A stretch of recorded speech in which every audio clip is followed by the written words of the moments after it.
আজ তোমাদের সাথে শেয়ার করব ইলিশ মাছের সুস্বাদু রেসিপি। সিমের বিচি দিয়ে কীভাবে ইলিশ মাছ রান্না করবে চলো দেখা যাক। এর জন্য আমি প্রথমে কড়াইতে দিয়ে দিয়েছি পরিমাণ মতো তেল, তারপর দিয়ে দিয়েছি পেঁয়াজ কুচি।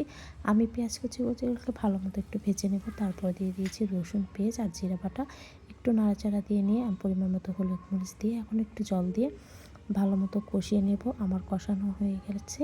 এখন আমি দিয়ে দেবো সিমের বিচিগুলো। সিমের বিচি দিয়ে আমি একটু ভালো মতো নেড়ে চেড়ে কষিয়ে নেব।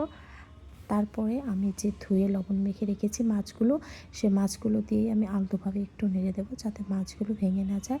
আমি আরও 4-5 মিনিট মাছগুলোকে আলতোভাবে একটু নেড়ে চেড়ে নেব। তো আমার কষানো হয়ে গেছে। এখন আমি দিয়ে দেব পরিমাণ মতো জল।